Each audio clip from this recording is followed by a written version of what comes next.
Justice U Lalit होंगे देश के नए सीजेआई। सुप्रीम कोर्ट में हो सकते हैं ये दो बड़े बदलाव। वकील रहते जिन आरोपियों का किया बचाव, जज बनने के बाद नहीं सुना उनका केस। 74 दिनों में बदल देंगे 75 सालों का इतिहास। तारीख और इंसाफ का फासला होगा कम। 27 अगस्त को सुप्रीम कोर्ट को नए चीफ जस्टिस मिलने वाले हैं, जिनका नाम होगा जस्टिस उदय उमेश ललित, शॉर्ट में जस्टिस यू ललित। इनके कुर्सी संभालते ही सुप्रीम कोर्ट में दो बड़े बदलाव होंगे और निचली अदालतों में भी काम का तरीका बदल सकता है। हम आपको उन बदलावों के बारे में बताएं, उससे पहले सुनिए सुप्रीम कोर्ट के मुख्य न्यायाधीश के लिए इनका नाम फाइनल कैसे हुआ। 3 अगस्त को केंद्रीय कानून मंत्री किरण रिजिजू ने सीजेआई एनवी रमन्ना को लेटर लिखा था। उसमें पूछा था कि आपका उत्तराधिकारी कौन होगा। इस लेटर का जवाब कॉलेजियम के साथ बैठक करने के बाद सीजेआई रमन्ना ने दिया। उसमें जस्टिस यू ललित का नाम लिखा था। यहीं से बात बाहर आई कि जस्टिस ललित अगले मुख्य न्यायाधीश होंगे। हालांकि इनकी नियुक्ति के बाद से कुछ लोग ये कहने लगे हैं कि ये अमित शाह के समर्थक हैं। सोहराबुद्दीन केस में इन्होंने ही शाह की पैरवी की थी। तो हम आपको कुछ चौंकाने वाली बात बताते हैं। साल 1957 में जन्मे जस्टिस ललित ने साल 1983 में बतौर वकील प्रैक्टिस शुरू की थी। पहले 2 साल बॉम्बे हाईकोर्ट में रहे, फिर 6 साल तक पूर्व अटॉर्नी जनरल सोली सोराबजी के साथ रहे और 2004 में सुप्रीम कोर्ट के सीनियर वकील बन गए। वकील रहते उन्होंने कई केस लड़े। उनमें सबसे ज्यादा चर्चित कल्याण सिंह, अमित शाह, सलमान खान, आसाराम बापू, कैप्टन अमरिंदर सिंह और जनरल वीके सिंह का केस रहा।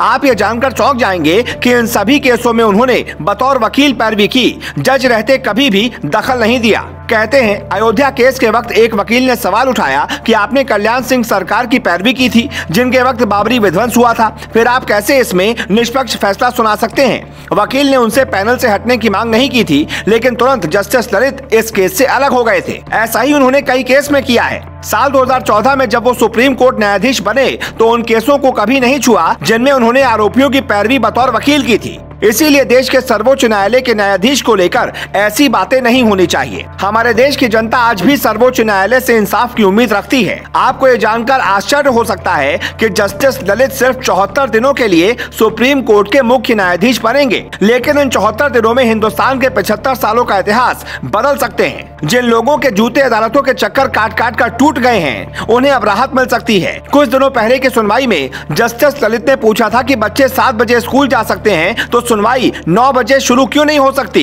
यानी सुप्रीम कोर्ट में सुनवाई और लंच का समय बदल सकता है। ज्यादा से ज्यादा केस निपटाए जाएंगे। देश की अदालतों में 7 करोड़ केस पेंडिंग हैं, जिनका 1% यानी 72,000 सिर्फ सुप्रीम कोर्ट में है।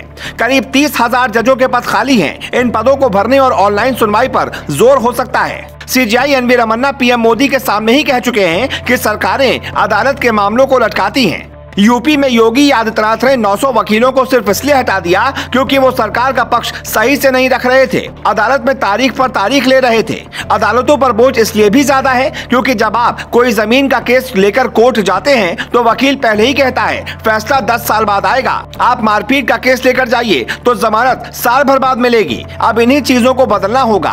कानून लोगों के लिए है, इसीलिए सुप्रीम कोर्ट के चीफ जस्टिस सरकार के साथ मिलकर कुछ ऐसा समाधान निकाल सकते हैं कि आपकी कोर्ट की तारीख और इंसाफ का फासला कम हो सके। Bureau report.